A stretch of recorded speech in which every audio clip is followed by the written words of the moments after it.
Hello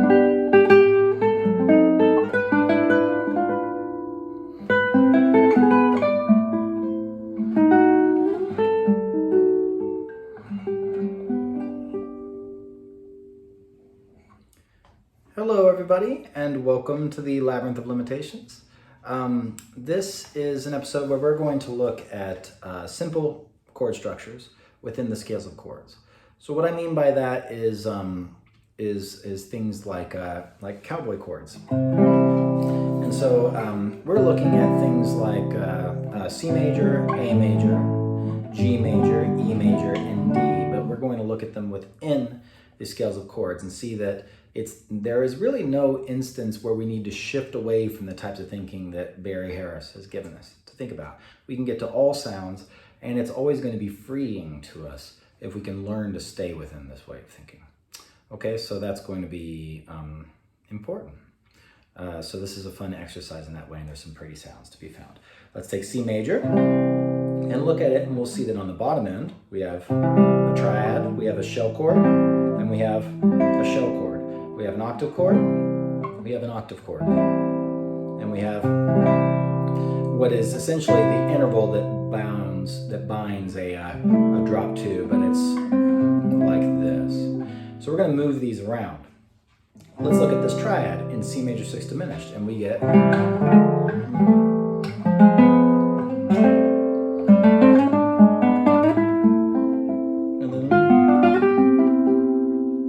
that is.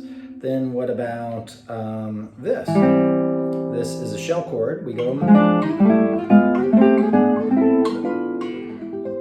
and then this shell chord.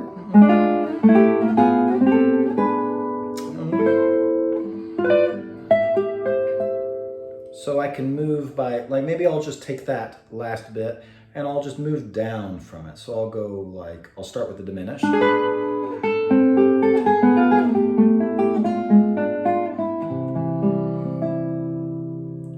I'll do the same thing here.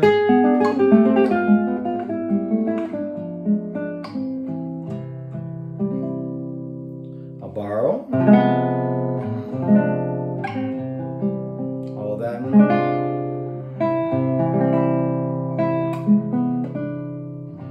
That's pretty. Motion that's more using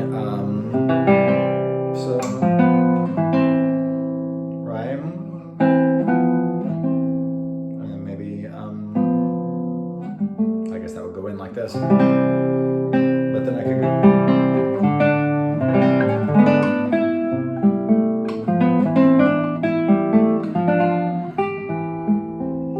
All of that stuff is findable, when I see, any number of things can be done once you see it within the scale of chords. What about A then? A major is, it's got a nice triad on top, and then you have a shell chord, right?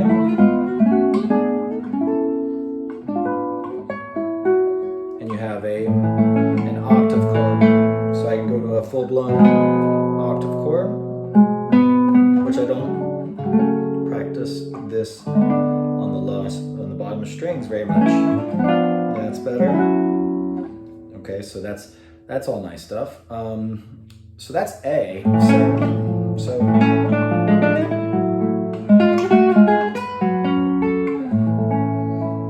you could find motions out of this simple structure, and then you're treating it like you're playing a scale, just like if you were like playing just single note melodic stuff, but you're just making motion. So you're still you can still stay with this identity of a simple sound and then just kind of do some motion. That could be fun. Or borrowings and stuff. Some pretty stuff can be found. So that's, what about G? So G has a triad on the bottom, and then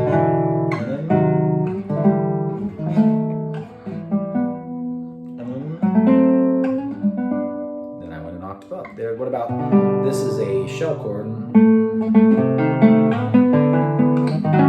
Whoops. You can go on up, right, and so on and so forth.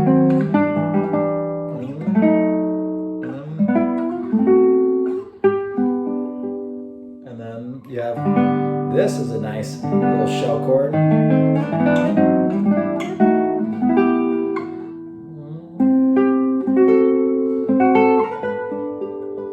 Just the open strings of the guitar are a shell chord in G major 6 diminished. This is an octave chord. Right? So all of that, and again, motion can be found. So if I know this is a shell chord, I can go out from it by moving down in my bass and going up the elevator from shell chords to octave chord. So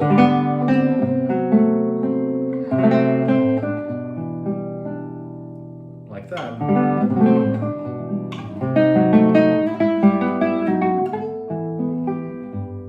You know, pretty stuff. That's G. You could do this with all of these chords. E. This is a shell. Whoops. This is a triad.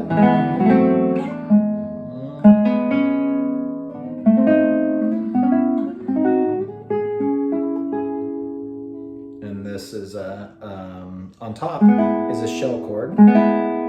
So it's how would I do that? That's it. That's the type of shell chord it is. Whoops. Now I have to think more clearly. There we go. That's what that is.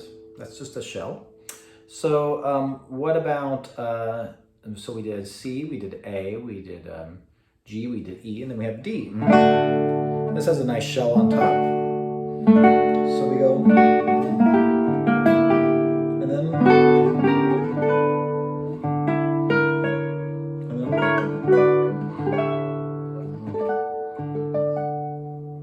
okay. That's nice. I could go like, what about,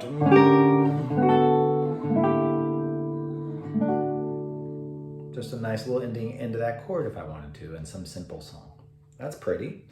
This was kind of, came up for me because someone asked about like playing traditional Christmas tunes without like a lot of upper extensions and stuff. And, you know, you could even do cowboy chords and see them in this way and make motion around them and just add it as you wish. So it's nice. It's a great exercise to be minimalist in your kind of harmonic content while doing this and just creating motion. Okay.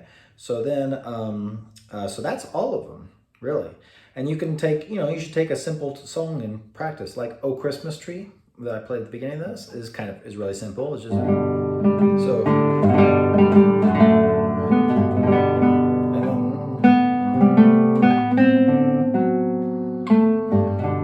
So that's the melody. It's just like G major. You know, you could G major 6 diminished, and then you could go C major. It has even a 6 in the melody.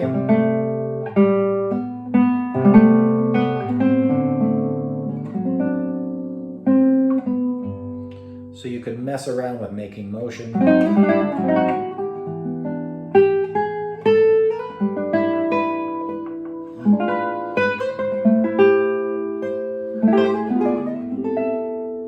I don't really like just sticking with drop 2s like that, but it was just something to do, you know, so.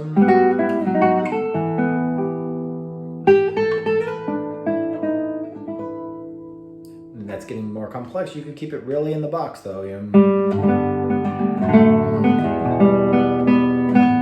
Right, and then you could go.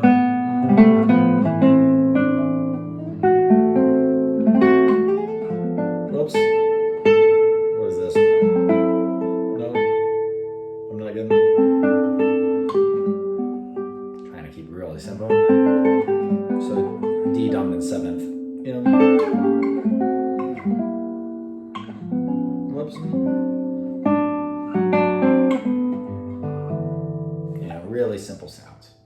Anyway, it's worth exploring, and I think it's really a really valuable thing is this, and I'll keep coming back to this. If somebody is talking to you about Barry Harris stuff, and they are giving themselves a little bit of, you know, authority in the conversation, like they know a lot about it, but they say things like, well, I just grab a little bit of it and then combine it with other stuff that I do. that you may not want to trust that person as a authoritative source about these kinds of ideas, because I think they're missing some very important points if they're saying that a lot. The only justifications I can see for doing that kind of thing is if I'm just really used to something else, but that's never a good justification to me. Being used to something is never a good reason to do it. You know, it has to have a actual thing that I get out of it, that there's an advantage to seeing things in that way. And, you know, whereas the stuff that Barry shared with us, there's just endless advantages. So this goes for all kinds of things that I'll talk about in other videos and stuff, and I've kind of talked about before. That's important. It's not closed-minded to say that either. I think it's closed-minded to instantly think that's not possible, that we could think of everything through these means that Barry gave us. To just assume that that can't be possible. And by everything, I don't mean like all note combinations that exist under the sun. I mean everything in an extended tonal context that I might apply to any kind of tonal Western music, like playing over a jazz standard, for example. You know, so, you know, within reason, right? But a very broad sonic terrain. And to just assume that that can't be the case without checking it out fully is closed-minded to me. So we want to be open-minded to the possibility that it might be really freeing to not have to switch ways of thinking, but to stay within this whole world that Barry's given us through all these wonderful things we can combine and find beautiful sounds with. So that's just my 2 cents. I think it's really amazing that we have something to explore in that way. Happy holidays to everybody, and I'll be following up with more. Sorry it's a little dim in here. Normally I have natural light through the window. But anyway, I will talk to you guys soon. Keep practicing.